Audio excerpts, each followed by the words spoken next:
주신 하나님 말씀은 로마서 4장 18절에서부터 25절까지 말씀입니다. 로마서 4장 18절에서 25절까지 말씀 찾으신 줄 알고 제가 봉독합니다. 아브라함은 희망이 사라진 때에도 바라면서 믿었으므로 너의 자손이 이와 같이 많아질 것이다 하신 말씀대로 많은 민족의 조상이 되었습니다. 그는 나이가 100세가 되어서 자기 몸이 이미 죽은 것이나 다름없고 또한 사라의 태도 죽은 것이나 다름없는 줄 알면서도 그는 믿음이 약해지지 않았습니다. 그는 하나님의 약속을 믿고 의심하지 않았습니다. 오히려 그는 믿음이 굳세어져서 하나님께 영광을 돌렸습니다. 그는 하나님께서 스스로 약속하신 바를 능히 이루실 것이라고 확신하였습니다. 그래서 하나님께서는 이것을 보시고 그를 의롭다고 여겨주셨습니다. 그가 의롭다는 인정을 받았다 하는 말은 아브라함만을 위하여 기록된 것이 아니라 하나님께서 의롭다고 여겨주실 곧 우리 주 예수를 죽은 사람들 가운데서 살리신 분을 믿는 우리까지도 위한 것입니다. 예수는 우리의 범죄 때문에 죽임을 당하셨고 우리를 의롭게 하시려고 살아나셨습니다. 아멘.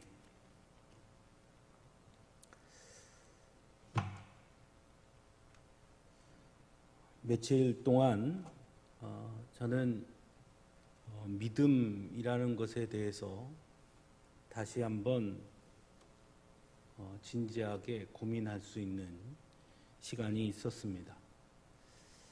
과연 나의 믿음이란 그 믿음의 정체가 무엇일까 하는 질문을 했습니다. 저는 하나님을 믿습니다 라고 날마다 말하는데 그 믿음, 이 실체가 무엇일까 하는 질문을 스스로 해보았습니다. 성경에는 수많은 믿음의 사람들이 등장합니다. 하지만 그 중에서도 소위 믿음의 조상이라고 불리는 사람이 바로 아브라함입니다. 즉 조상이라고 했으니 성경이 우리에게 말씀하는 믿음이 무엇인지를 아브라함을 통해 그 믿음의 실체를 우리가 알 수 있지 않을까 하는 생각을 해보게 됩니다. 그리고 오늘 본문은 바로 이 아브라함의 믿음이란 과연 어떤 믿음이었는가, 그 믿음의 실체가 무엇이었는가에 대해서 전하고 있습니다. 먼저 오늘 본문의 시작은 이렇게 시작하죠. 희망을 갖기 어려울 때라는 말입니다. 즉 아브라함은 그의 믿음은 포기하지 않는 믿음이었다라는 것입니다. 우리가 잘 아는 대로 아브라함은 하나님께 부름을 받습니다. 그리고 아브라함을 부르실 때 하나님은 아브라함에게 약속하십니다. 너로 인해 큰 민족을 이루게 하겠다. 하늘의 별과 같이 바다의 모래와 같이 큰 민족을 이루게 하겠다. 그렇게 분명히 약속하십니다. 그의 나이는 그때 이미 75이었습니다. 그래서 아브라함은 하나님의 그 부름에 이렇게 응답합니다.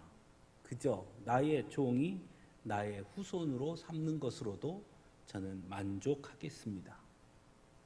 하지만 하나님은 아주 분명하게 아니다, 너에게 후손을 줄 것이다 약속하십니다. 시간이 지나 아브라함이 86이 되었을 때, 즉 처음 부름을 받았을 때로부터 시간이 10여 년이 지난 이후 아브라함은 사라의 여종 하갈을 통해 아들 이스마엘을 낳습니다. 하지만 아브라함이 99세가 되었을 때 하나님은 다시 아브라함에게 이렇게 말씀하십니다. 내가 너를 번성하게 하겠다. 내가 너의 아내에게 복을 주어서 여러 민족의 어머니가 되게 하고 백성을 다스리는 왕들이 그에게서 나오게 하겠다. 즉 사라를 통해 아들을 주실 것이라고 다시 한번 약속합니다. 그 하나님의 말씀을 들은 아브라함은 이렇게 생각합니다. 나이 100살 된 남자가 아들을 낳는다고? 또 90살이나 되는 사라가 아이를 낳을 수 있을까? 그저 이스마엘이나 하나님께서 주시는 복을 받으면서 살기를 바랍니다. 라고 대답합니다. 즉 분명 아브라함은 오늘 본문에서도 말씀하는 것처럼 자신과 자신의 아내가 아들을 낳을 수 있는 희망이 사라졌다는 것을 분명히 알고 있었습니다. 그러기에는 생물학적으로 불가능했기 때문입니다. 나이가 너무 들었다는 것이죠. 그래서 여종 하갈로부터 얻은 아들 이스마엘이나 하나님께서 주시는 복을 받으면서 사는 것으로 그것만으로도 만족하기를 원했습니다. 그럼에도 불구하고 하나님은 아브라함의 그런 생각과 그런 간청에 대해 아주 분명하게 이렇게 대답합니다. 아니다. 분명하게 너의 아내 사라가 아들을 낳아줄 것이다. 그 이름을 이삭이라 하여라. 라고 말씀합니다. 그러자 아브라함은 하나님의 그 약속을 믿습니다. 하나님께서 행하라고 하신 할례를 그 말씀이 끝난 직후 바로 시행합니다. 그것이 아브라함의 믿음이었습니다. 즉 아브라함의 믿음은 자신의 생각과 현실과 상황보다 하나님의 약속을 더욱 신뢰하는 것이었습니다. 오늘 본문에서도 아브라함은 희망이 사라진 때에 바라면서 믿는다라고 말씀하고 있는 것입니다. 나이가 100세가 되어서 자기 몸이 이미 죽은 것이나 다름없고 사라의 태도 죽은 것이나 다름없는 줄 알면서도 그의 믿음은 약해지지 않았다라고 말씀하고 있습니다. 즉 한마디로 아브라함의 믿음은 상황과 현실에 따라 흔들리거나 포기하지 않는 그 믿음이었다는 것입니다. 가능성에 따라 믿는 믿음이 아니었습니다. 오히려 그의 믿음은 하나님에 대한 믿음이었습니다. 사실은 이것이 아브라함의 믿음의 가장 핵심입니다. 그것이 가능한 것이냐 불가능한 것이냐를 따지는 것이 아니라 그 말씀을 하신 분이 하나님이라는 것에 대한 믿음이었다는 것입니다. 하나님께서 말씀하시면 그저 믿는 것입니다. 왜? 하나님이 말씀하셨습니다. 하나님께서 하시겠다고 하면 그것이 가능한 것인지 불가능한 것인지 관계없이 그저 믿는 것이었습니다. 그래서 오늘 말씀에서도 그는 하나님께서 스스로 약속하신 바를 능히 이루실 것이다 라고 확신하였다 라고 말씀하고 있습니다. 그런 면에서 오늘 우리의 믿음을 다시 돌아보게 됩니다. 우리 역시 믿음의 사람들이라고 자부하는 사람들입니다. 우리 역시 하나님을 믿는다고 말합니다. 하지만 그럼에도 불구하고 정작 우리가 믿는 것은 어떤 경우에 하나님의 약속의 내용에 그 중심이 있을 때가 있다는 것입니다. 즉 하나님을 믿는다고 말하지만 하나님에 대한 신뢰가 아니라 하나님이 말씀하신 그 약속의 내용에 달려 있다는 것이죠. 예를 들면 하나님을 믿으면 하나님께서 복을 주신다 말씀하셨지요? 우리는 그 말씀을 믿지요? 그런데 우리가 무엇을 믿는 것이죠? 복을 주신다라고 믿는 겁니다. 그래서 어떤 경우에 고난이 닥치고 어려움이 생기면 당장 이 말이 나옵니다. 복을 주신다고 했는데 왜 이런 일이 생기는 것인가? 하나님을 원망하는 마음, 때로는 더 나아가서 믿음이 흔들리는 것을 볼 때가 있습니다. 결국 이런 모습은 우리의 믿음에 대한 매우 잘못된 오류가 우리 안에 있음을 보게 됩니다.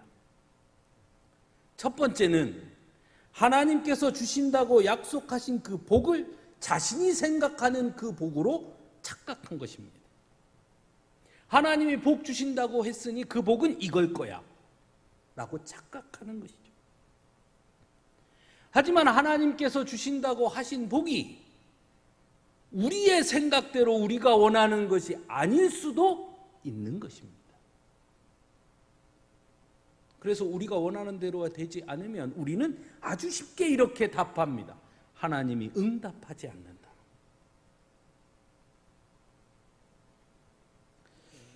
여러분, 로마서는 사도 바울이 로마에 있는 그리스도인들에게 쓴 편지입니다.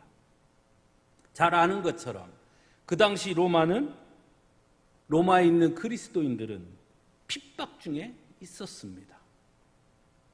그리고 그 핍박은 전적으로 예수님 때문이었습니다. 예수님을 믿음으로 인한 핍박이었습니다. 예수님을 믿는다는 그 고백으로 인한 핍박이었습니다. 만일 그들이 오늘의 우리들처럼 하나님을 믿으면 복을 받는다라는 말씀을 여겼다면 예수님을 믿었더니 핍박이 오고 목숨의 위협이 오는 상황에 흔들리지 않았을까요? 예수님을 믿으면 복을 받는다 그랬는데 예수님을 믿었더니 오히려 목숨의 위협을 당하고 핍박을 받고 고통을 당하고 숨어야 했고 어떻게 이해할 수 있었을까요? 그럼에도 불구하고 그들은 흔들리지 않습니다. 왜? 복을 믿은 것이 아니라 하나님을 믿었기 때문이에요. 하나님을 믿음으로 받는 그 복이 자신들이 생각하는 세상에서의 복이 아닐 수 있다는 것을 알았기 때문이에요. 하나님을 믿었기 때문에. 하나님을 믿었기에 그것이 환난이고 고난이고 고통이고 죽음이고 위협이라 할지라도 감당할 수 있었고 오히려 찬송할 수 있었고 영광으로 여겼습니다. 왜? 하나님을 믿으니까.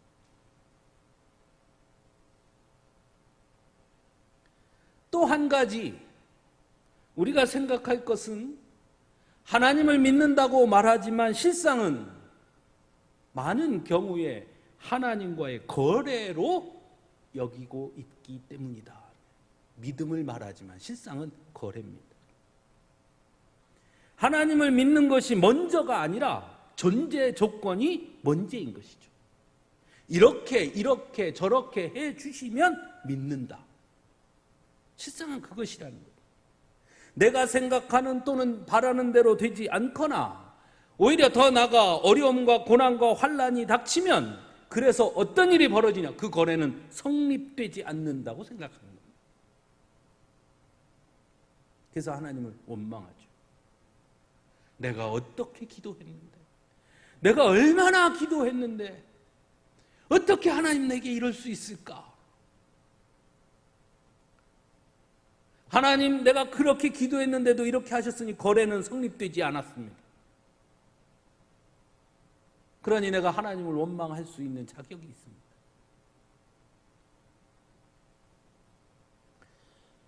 하나님을 믿는 것은 거래가 아닙니다. 하나님을 믿는다는 것은 전적으로 맡기는 겁니다. 믿음은 거래가 아니고요. 전적으로 맡기는 겁니다. 그 과정과 결과까지 다 모두 맡기는 것이에요. 어떤 과정, 어떤 결과가 주어지더라도 그것이 하나님의 뜻이라면 받아들이는 것, 그게 믿음입니다. 예수님을 믿었더니 그것이 핍박이고 고난이고 죽음의 위협이다 할지라도 그 결과가 주어졌더라도 스데반처럼 찬송하며 받아들이는 겁니다. 그게 믿음이에요.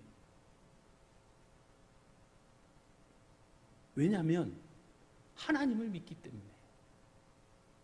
하나님은 나보다 크신 분이고 하나님은 완전하신 분이시며 무엇보다 하나님은 나를 가장 사랑하는 분이시고 무엇보다 나에게 가장 좋은 것으로 주시는 분이심을 믿기 때문입니다. 그래서 지금 내 눈에는 그것이 고난으로, 환난으로, 핍박으로, 어려움으로 보인다 할지라도 그것이 하나님이 내게 주시는 가장 귀한 것으로 받아들이는 것입니다. 그게 진짜 믿음이에요.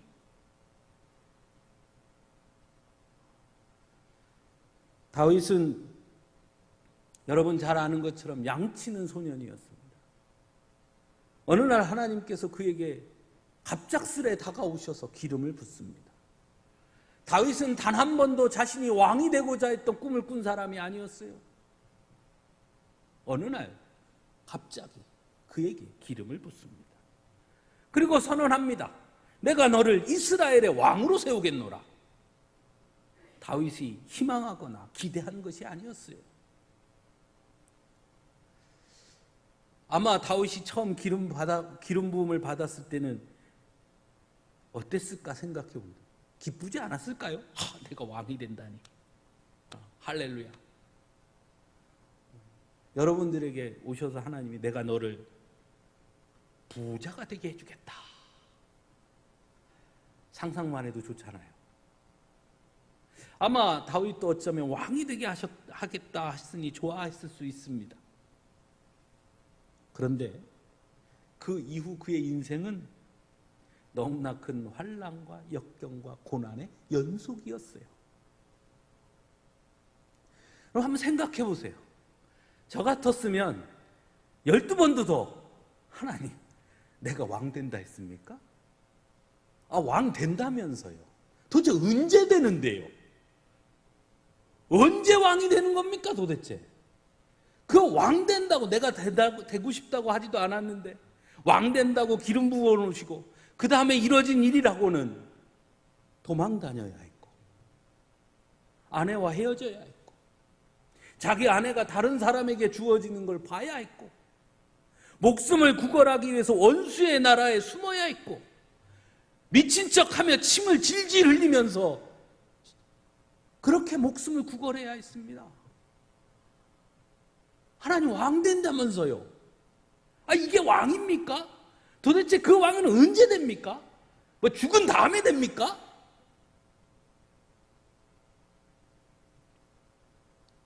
하지만 다윗은 하나님을 원망하지 않습니다. 다윗은 이렇게 말합니다. 나보다 나를 더 잘 아시는 그분께서 내 길을 인도하시리니 그 환난과 역경 속에서도 분명 하나님의 뜻은 있다고 그는 철석같이 믿습니다. 그래서 자신을 죽이려고 쫓아온 사울 왕을 죽일 수 있을 때도 다윗은 이렇게 말합니다. 하나님께서 그와 나를 판단하시리라. 그때 다윗은 도망다니고 있었는데요. 잘 데가 없어서 염소들이 머무는 굴 속에 숨어 있었는데요. 그런데도 그는 흔들리지 않습니다. 원망하지 않아요.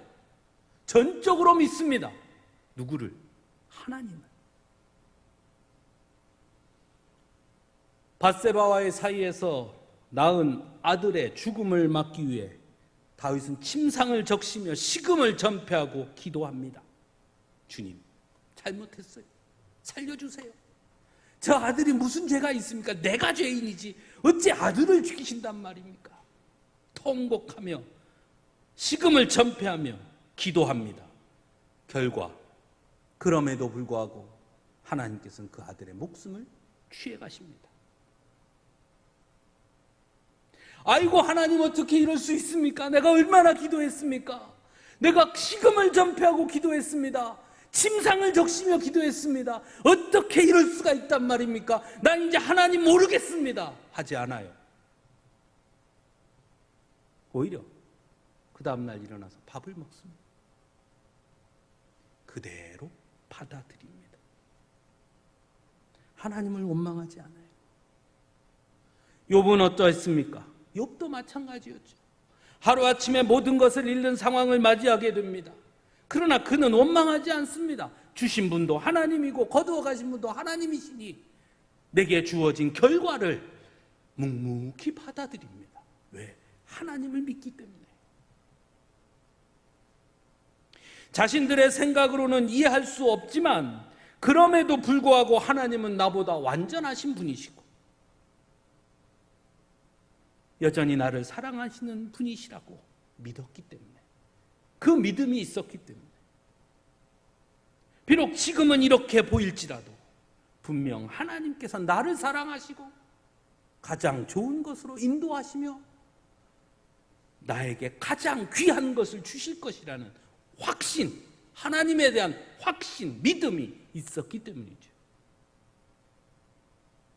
사랑하는 성도 여러분, 믿음은 그런 것입니다. 하나님께 모든 것을 맡기는 것이에요. 내 생각대로 때로 되지 않음에도 불구하고, 오히려 희망이 사라진 것 같은 때에도 불구하고, 그럼에도 불구하고 하나님을 바라보는 것, 그럼에도 불구하고 하나님께 모든 것을 맡기는 것, 그것이 바로 아브라함의 믿음, 그 믿음이었습니다. 우리의 믿음, 나의 믿음 어떠한지 돌아보게 됩니다. 그런 의미에서 아브라함의 믿음은 또한 인내하는 믿음이었습니다. 끝까지 기다리고 인내하는 것 말입니다.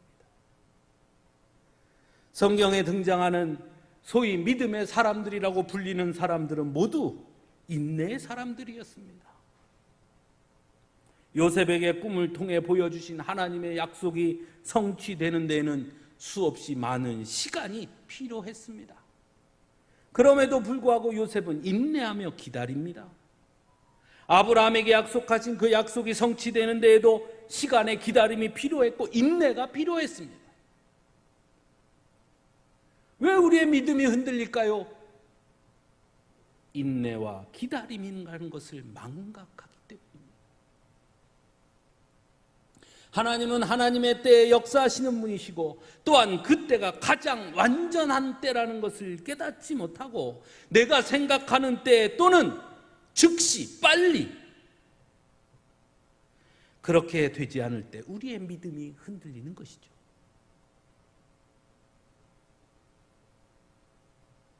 하지만 그것은 온전한 믿음이 아닙니다. 믿음은 나의 때에 시간표를 맞추는 것이 아니라 하나님의 때에 시간표를 맞추고 인내하며 기다리는 거예요. 그래서 믿음이 어려운 거예요. 여러분, 왜 세상 사람들이 예수님을 믿지 않을까요? 이렇게 좋은 예수님을. 인내하는 것을 싫어하기 때문이에요. 여러분 한번 생각해 보세요.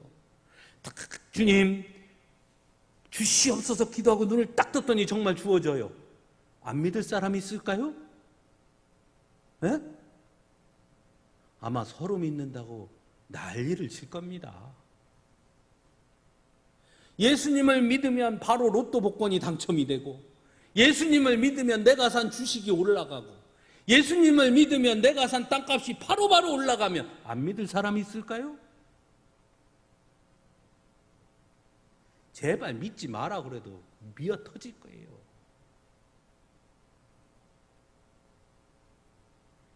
예수님은 이렇게 말씀합니다. 마지막 때에 믿는 자를 볼 수 있겠느냐. 무슨 뜻일까요? 끝까지 인내하고 하나님의 역사와 성취를 기다리며 바라보는 자가 과연 있겠느냐. 세상은 점점 빨리 즉시 그런 세상을 살아가면서 기다리고 인내한다는 건 미련해 보이잖아요. 그래서 안 믿는 거예요.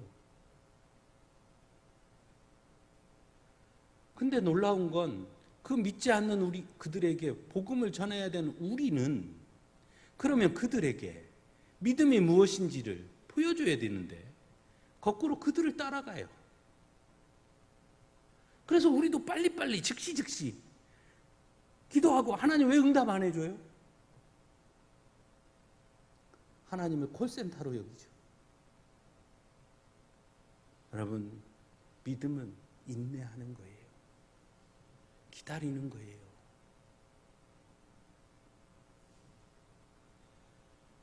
마지막으로 아브라함의 믿음은 그를 의롭게 한 믿음이었습니다. 아브라함은 특별한 사람이 아니었어요. 성경 어디에도 하나님이 아브라함을 부르시기 전에 아브라함이 어떤 사람이었는지 단 한 글자도 등장하지 않습니다. 딱 하나 등장해요. 데라는 아브라함을 낳았다.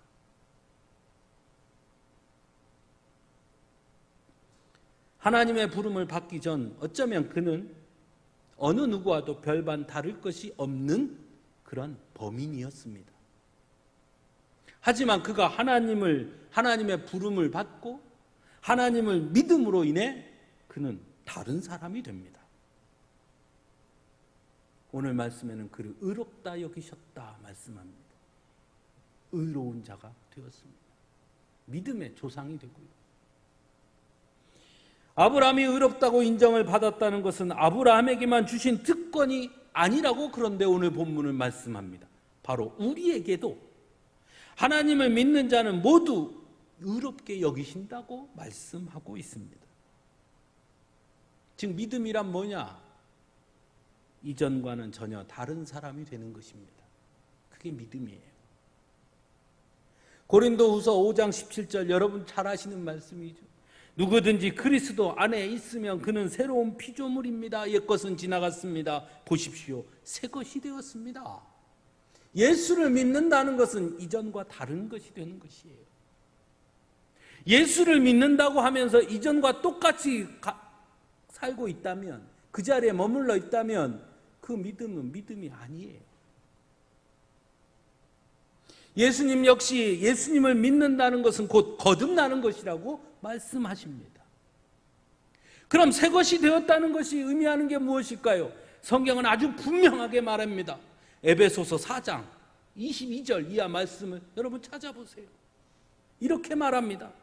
여러분은 지난날의 생활 방식대로 허망한 욕정을 따라 살다가 썩어 없어질 그 옛사람을 벗어버리고 마음의 영을 새롭게 하여 하나님의 형상을 따라 참 의로움과 참 거룩함으로 지으심을 받은 새 사람을 입으십시오. 화를 내더라도 죄를 짓는 데까지 이르지 않도록 하십시오. 해가 지도록 노여움을 품고 있지 마십시오. 나쁜 말은 입 밖에 내지 말고 듣는 사람에게 은혜가 되게 하십시오. 모든 악독과 격정과 분노와 소란과 욕설은 모든 악의와 함께 내버리십시오.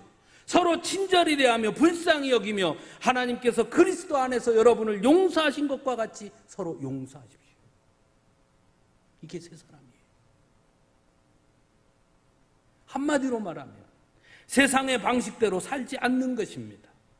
그리스도 예수의 방식대로 사는 것입니다.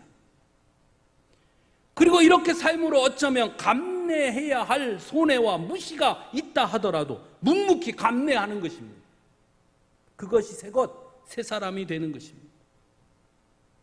믿음은 바로 우리를 그렇게 살게 하는 것입니다.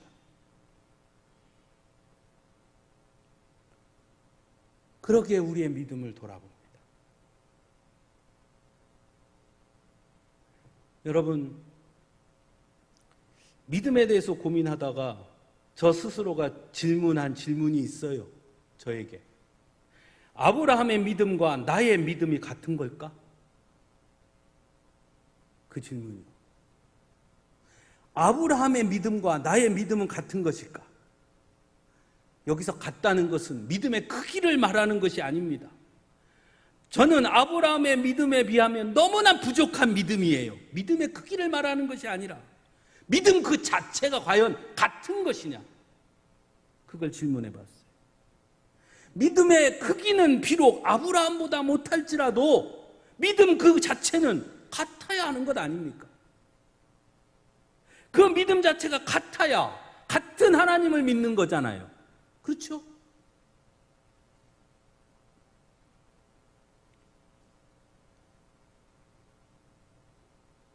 그래서 스스로 과감하게, 때로는 도전적이고 때로는 불편한 질문이고 어쩌면 위험한 질문일 수도 있는 그 질문을 스스로 해야 합니다. 과연 나는 하나님을 믿는가? 아브라함이 믿었던 하나님을 나는 믿는가?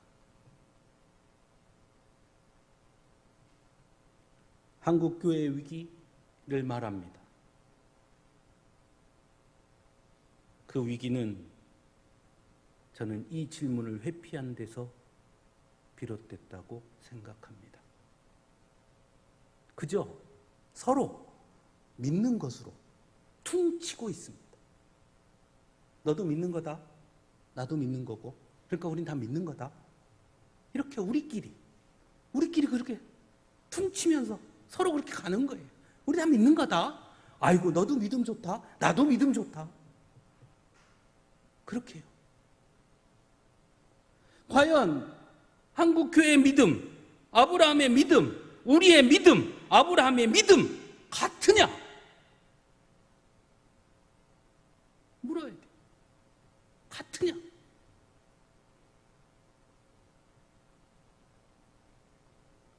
정말 하나님을 믿는 게 맞냐?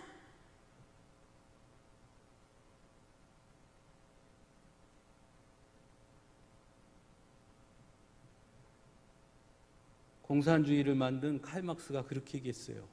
종교는 인민의 한편이다. 자신들이 기대하고 소망하고 바라는 그 모든 것들을 모아서, 욕망 덩어리를 모아서 신이라는 이름으로 붙였고 그게 종교다. 아니지요. 저는 아니라고 생각합니다. 내가 믿는 믿음은 그게 아니에요.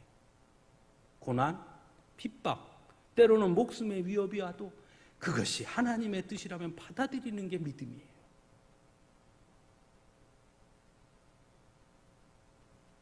우리에게 그 믿음이 있는가? 정말 내가 하나님을 믿는 게 맞나? 사순절 기간입니다. 여러분이 사순절 기간에 성경을 쓰시면서 필사하면서 스스로 질문해 보세요. 정말 이 말씀이 하나님의 말씀이 그대로 내게 주어진 하나님의 약속이고, 때로는 고난이 와도, 때로는 희망이 없어 보여도 나는 여전히 믿고 있는가? 나는 하나님을 믿는가? 아브라함의 믿음과 나의 믿음은 같은가? 저는 지난 한 주간, 정확히 말하면 수요일 이후에 끝없이 질문했습니다. 나는 하나님을 믿는가? 아브라함의 믿음과 나의 믿음은 같은가? 여러분 스스로에게도 질문해 보시기 바랍니다. 그리고 천천히 그 답을 찾아보시기를 간절히 바랍니다. 분명한 것은 여전히 하나님은 여러분 곁에 계시다는 거고, 여전히 여러분을 사랑하신다는 것이고, 여러분에게 가장 좋은 때 가장 좋은 것으로 주시기 원하시는 분이라는 사실입니다. 함께 기도하겠습니다.